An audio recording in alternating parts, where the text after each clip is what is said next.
প্রাক্তন প্রাক্তন কাকে বলে জানেন? যাকে আমরা ভালোবেসে না পাই তাকে কি বলা হয়? প্রাক্তন। আসলে কি প্রাক্তন কি আমরা কি কেউ বলতে চাই? কারণ তাকে তো আমরা চেয়েছিলাম, মন থেকে ভালোবেসেছিলাম, কিন্তু যে কোনো একটা পারিবারিক বা যে কোনো কারণে সে আপনার হয়নি, তাই বলে কি সে আজ প্রাক্তন হয়ে গেল? প্রাক্তন শব্দটা কি? মনে হয় যে আমার কাছে, আমি মনে করি প্রাক্তন শব্দটার মানে আমার কাছে বিশালতা, বিশাল বড় একটা দূরত্ব।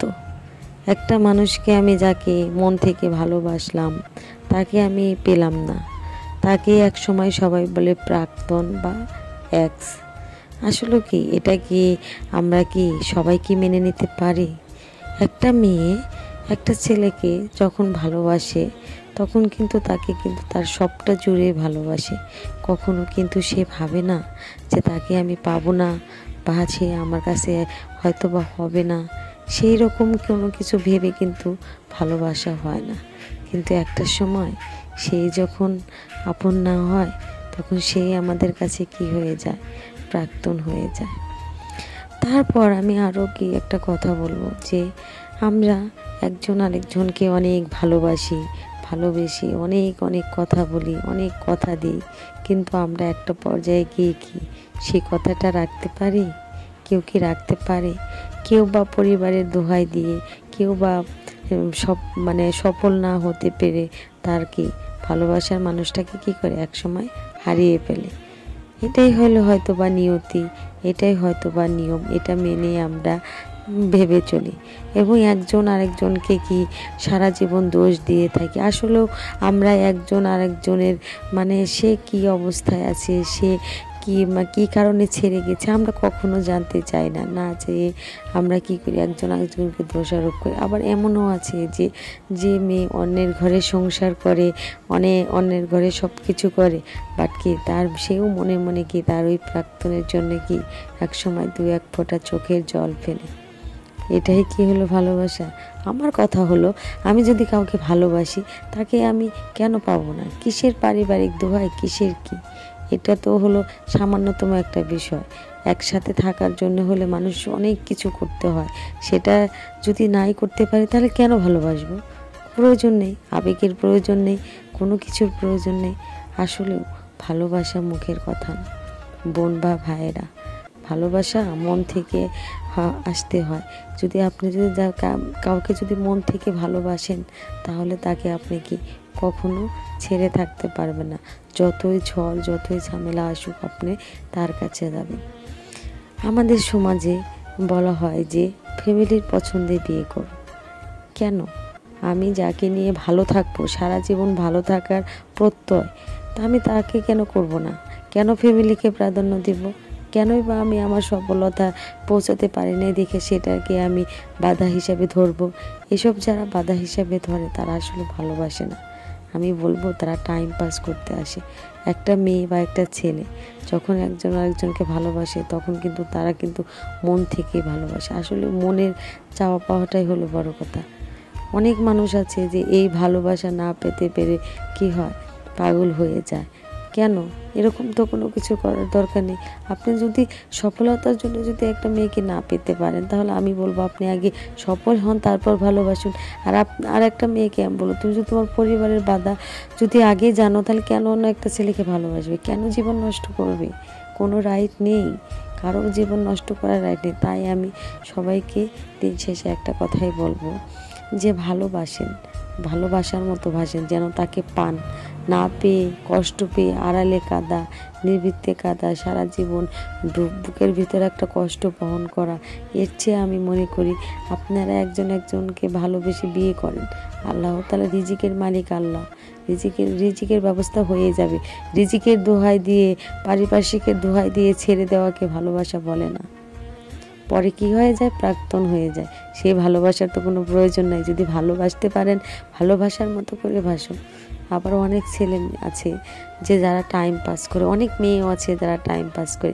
আমি শুধু এখানে ছেলেদের দোষ দেব না বা আমি এখানে কোনো মেয়েকে দোষ দেব না, এখানে সবারই দোষ আছে। তাই আমাদেরকে সেভাবে করতে হবে ভালোবাসার আগে ভেবে নিতে হবে আমি কি তাকে আদৌ পাবো, নাকি আমি এটা কি করতেছি, সেটা ফ্যামিলিগত দিক সব কিছু ভেবে ভালোবাসা উচিত। এখানে অনেকেই বলতে পারেন যে এগুলো বলা যায় না। ভাই, এগুলো বলার আগে না বোন, এগুলো বলার আগে একবার করার আগে ভেবে দেখতে হবে। কথায় আছে, ভাবিয়া করিও কাজ, করিয়া ভাবিও না। পৃথিবীতে আমার নজরে অনেক মানুষকে আমি দেখেছি ভালোবাসার জন্য তারা অনেক কিছু করেছে, তারা ফ্যামিলি ত্যাগ করেছে, ধর্ম ত্যাগ করেছে, কত কিছুই না করেছে। তারা যদি পায় ভাই, আমি কেন পাবো না? যদি নাই পাই তাহলে সেটাকে সেখানে যাব কেন? যেখানে আমি সফলতা অর্জন করতে পারবো না সেখানে আমি যাব কেন? যেখানে আমি সফলতা অর্জন করতে পারবো সেখানেই থাকবো। একটা মেয়েকে বা একটা ছেলেকে কষ্ট দিয়ে তো তাকে তো মানে কি একটা মন ভাঙ্গা, একটা মসজিদ ভাঙ্গার মতো এটা এটা এটা কেন করব আমরা? ভালোবাসার মতো বাসেন, তাহলে দেখবেন পেয়ে যাবেন। না পেয়ে সারা জীবন কষ্ট পোহানোর চেয়ে পেয়ে কষ্ট পোহানো অনেকটাই আমি মনে করি ভালো। অনেকে আছে বলে যে অ্যারেঞ্জ ম্যারেজ ভালো। আমি জানি না কোনটা ভালো কোনটা খারাপ, তবে একটা কথাই বলবো, কারো মন নিয়ে আপনারা খেলা করবেন না। একটা মানুষের মন ভাঙিয়ে মানুষটা একদম নিঃস্ব হয়ে যায়, হয়তোবা সে আর কখনো দাঁড়াতেই পারে না। তাই যাহাই করবেন একটু ভেবে চিন্তে করবেন, যাহাই ভাববেন একটু ভেবে চিন্তে করবেন। আমি এটাই বলবো যে ওই যে কথায় আছে না যে প্রাক্তন হওয়ার কোনো প্রয়োজন নেই। প্রাক্তনের আগে বর্তমান থাকার চেষ্টা করুন, তার ওয়াইফ হওয়ার চেষ্টা করুন তাকে।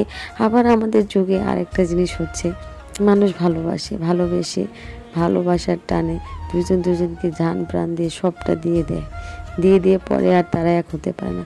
এটা কি হলো? এটা কি কোনো যৌক্তিক হলো? আপনি যদি আপনার সবটাই দিয়ে দিতে পারেন, আর আমি একটা মেয়েদের বা ছেলেদের একটা, যদি তুমি মন থেকে ভালোবাসো তাহলে মেয়েদের ওটা যেতে হবে কেন? তাদের দেহটা কি খুবই প্রয়োজন? তুমি মনকে ভালোবেসে দেখো না, দেহ তো তুমি এমনিই পাবে। তোমরা যখন ভালোবাসবে ভালোবাসার মতো, যখন বিয়ে করবে তখন তো সারা জীবন তোমার কাছেই থাকবে।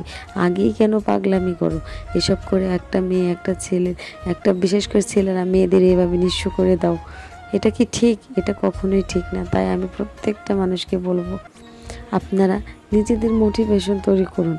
যেটাই করবেন, আপনি লেখাপড়া করতে চান লেখাপড়া করুন, লেখাপড়া করে আগে সফল হন। সফল হলে দেখবেন আপনার পিছে মেয়ের বাবারা লাইন দিয়ে দেবে।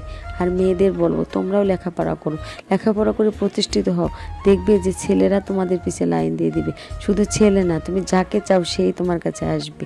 আসলে কি জানো, সফলতাটা খুবই প্রয়োজন জীবনে। যেখানেই যাও যেখানেই যাই কিছু করো না কেন, সফলতা ইম্পর্টেন্ট। তাই কারো প্রাক্তন হয়ে থাকার চেয়ে, কারোর জন্য নীরবে কাঁদার চেয়ে নিজে সফল হয়ে তাকে পেয়ে গর্ব করে একটা পোস্ট দিও, সেটাই কি মানুষ সকলেই খুশি হবে। আগে সবাইকে এখনকার যুগের প্রেম বলতে হলো যে প্রেম করা মাত্রই বিভিন্ন ধরনের পোস্ট দেয়। কেন ভাই পোস্ট দিতে হবে? পোস্ট না দিয়ে আগে করো, সফল হও, দুজনে সফল হয়ে তারপর যখন বিয়ে করবে তখন তোমরা পোস্ট দাও। সফলতার একটা পোস্ট, ভালোবাসার একটা পোস্ট, কতটা না সুন্দর। ওটা তোমাদের পরিণতি, কেউ তোমাদের মধ্যে আটকাতে পারবে না। আর যদি তোমার সফলই যদি না হতে পারো তখন তোমরা বিরহের পোস্ট দাও, এটা কি খুবই ভালো? আমি তাই বলবো ভাই বোনেরা, ভালোবাসলে ভালোবাসার মতো বাসেন। যদি না বাসতে পারেন তাহলে যাওয়ার দরকার নেই। আর যদি লেখাপড়া করেন লেখাপড়ার মতো করুন, কারণ লেখাপড়া করলে সফল হলে তোমার পিছে মেয়ে ছেলের অভাব থাকবে না। এটাই হলো আসল কথা। আমার কথাগুলো যারা শুনবে তাদের কাছে হয়তো বা খুব খারাপ হবে, কিন্তু দিন শেষে কিন্তু এটাই সত্য। কারো কাছে লাঞ্ছিত হওয়ার চেয়ে, কারো জন্য আলাদা করে চোখের পানি ফেলার চেয়ে আমি মনে করব যে নিজেকে প্রতিষ্ঠিত করাটা খুবই জরুরি। কারণ কারো কাছে আমরা নিজেকে অবহেলিত কেন করব? আমরা তো অবহেলিত নই। আমাদের কারো ফ্যামিলির কাছে আমি ছোট কেন হব? আমার বাবা মাকে কেন ছোট করব? যদি এসব চিন্তা ভাবনা থাকে তাহলে আমি বলবো উঠে দাঁড়াও। যারা যে ভুল করতেছো সেটা ছেড়ে দাও, যা হয়েছে লাইফে সব ভুলে যাও, নিজেকে প্রতিষ্ঠিত করো। দেখবে তোমার কাছে সে একদিন এমনি ফিরে আসবে, এবং কি তোমাকে না পেয়ে সে যে কতটা ভুল করছে সে একদিন আফসোস করবে। সেই আফসোসের চোখের পানিটা দেখার মধ্যে তুমি একটা শান্তি পাবে। হয়তোবা তাকে পাবে না, কিন্তু তোমাকে নিয়ে যে সে আফসোস করবে সেটাই কিন্তু তোমার শান্তি। যে আমি তাকে না পেলাম, কিন্তু সে আমাকে আমার জন্য আজকে কি করতেছে, আফসোস করতেছে, সে আমাকে আজই ভালোবাসে। আর আসলেও মেয়েরা কিন্তু তার ভালোবাসার মানুষকে ভুলতে পারে না। তারা যতই অন্যের ঘরে সংসার করুক না কেন, সে কিন্তু তার মনে, অন্তর, প্রাণে সবসময় কিন্তু সেই থাকে। আসলে এটাই হলো নিয়ম। আর আমি আজকে আপনাদের কিছু কথা বললাম, এতে যদি ভালো লেগে থাকে অবশ্যই আমার পাশে থাকবেন। আল্লাহ হাফেজ।